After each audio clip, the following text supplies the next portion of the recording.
The following program was made possible by the generosity of those who have determined to hold fast to the true Roman Catholic religion, as expounded by the Roman Catholic Church before the disasters of Vatican II and the so-called New Mass.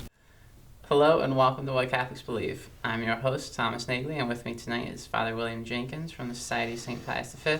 He's also the pastor of Immaculate Conception Church in Norwood, Ohio. Hello, Father. How are you? Fine, thank you, Tom. How are you doing this evening? Good, Father. Thanks for Good to being see here. You Oh, too. you're very well.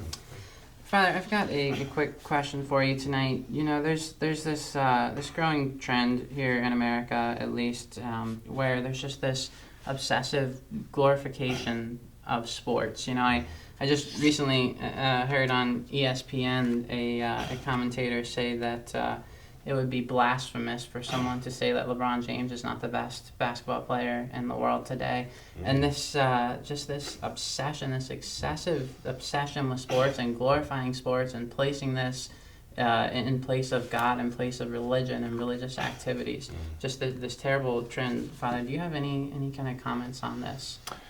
Yes, I do, Tom. As a matter of fact, you know, it's everywhere you go. I mean, it's in everything you touch around here. And I mean, even our traditional Catholics are not immune from this contagion. They get caught up in the whole sports and all the fufara, this false religion. Right. You know, the pagans built a sports stadium at the foot of the Temple Mount, and precisely to get the Jews to abandon worship of God in the temple and to come to the sports stadium. Again, to worship man and human physical ability. And this actually hits very close to home tonight because, I mean, not only one of our great supporters, one of our great inspirations of our program, a gentleman who actually has sat in with us almost continuously for months, going on years now, is not here tonight. He's not here tonight because he is at a baseball game. And he told me ahead of time that he was going to be missing this program because he had been invited to go to a ball game. Can you believe that? He even sent me a photograph, okay? He sent me a picture of himself sitting there with one of his co-conspirators there. And the seats are all empty. You know, there must be about 10 seats empty next to him. And, I mean, that even made it worse. I think he included those seats as a form of insult to say, look, there aren't many of us here, but I'm still here worshiping this false god of sports here.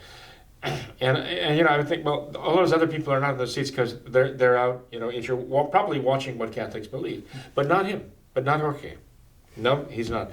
And to add salt into the wound there, I mean, he's in the Great American Ballpark here in Cincinnati at a Reds game, and he's wearing a Cleveland Indians hat. And last I checked, the Indians were in the top of the sixth inning, up 7-0, having beaten the Reds yesterday, okay, 9-2. So now they're going to sweep the Reds, okay? He's wearing a Cleveland Indians hat, the hat of the enemy here, right? Mm-hmm. And notice the irony of it all. They're beating the Reds, and who are the red states and all right now? Mm-hmm. Okay, the Republicans, right? And he's rooting for those to beat the Reds. Mm-hmm. So this is his cryptic way of saying that he wants Hillary as president. I think that's what he wants. I think so. Yeah. I think so. All this time, now finally we discover this turncoat here. And I'll tell you, I mean, it's hard to face reality, but I mean, you know, eventually you just have to realize that we've been infiltrated. What can I say? He's got a very bad case of what we dubbed some time ago as TSS. And you know what that means, don't you? Tim-Shaw-Hin syndrome. Tim-Shaw-Hin syndrome, yeah. Father, you know, how extra sad is this, you know, that he abandons us to go see not only just a sports team, a Reds game, but he goes to see the worst of the worst. You know, at least if he's going to leave us, he could go see a real team play. He could go see a real competition with actual real professionals. But instead, he goes to the most miserable sports city in North America, the most miserable franchise in Major League Baseball. How sad is that, Father? Well, I mean, Cleveland is at the top of their division, okay? And Cincinnati is the bottom of their division. Right. So he went to witness a massacre, I think so. right? And this is about as low as one can go, I think so. So I would like to warn, our traditional Catholics out there, okay, that they have to be aware of this mania, that they can be, shall we say, corrupted by this. No one is immune from this stuff, right?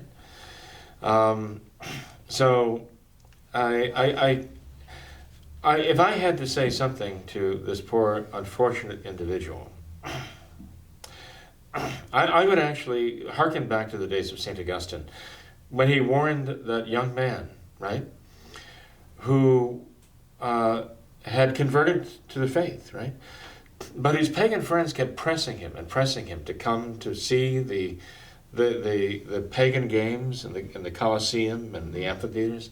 And he resisted, but he wasn't strong enough to resist. He couldn't hold out. So he got there to the games. And sure enough, when the cry went up, right? I don't know whether it was one gladiator murdering another or some beast chewing on some poor suffering Christian there. He couldn't help but look, and he was so, at that moment, overtaken by bloodlust that he became a fanatical attender at those games. And that can happen to anybody. So I say, beware, right? Don't let that happen. Father, St. Pius X said that modernists were in the very veins of the church, and it seems that that's come true here as well. That's right. The very veins of what Catholics believe. That's we right. have one of the enemy. I'm sorry to say so. And I would just say this. I mean, obviously, we've refrained from mentioning the name of this individual, okay? And obviously, we're not going to, okay? I think I just have to ask for prayers for Christopher Gorey, though. Just no connection here, but just please pray for Christopher Gorey that he see the error of his ways. And at least if he doesn't return to Catholicism, at least he comes back to support the home team, the Reds. Okay? At least that. It's a start, right? Father, thank you for being here tonight to discuss this very important matter. Well, you're very welcome, Tom. I'm sorry it was hard, but sometimes we have to face reality. That's true. Yeah. Yep. Well, thanks to all of our viewers for watching this episode of What Catholics Believe. Until next time, we ask that you all pray for Christopher Gorey. Thank you, and God bless you.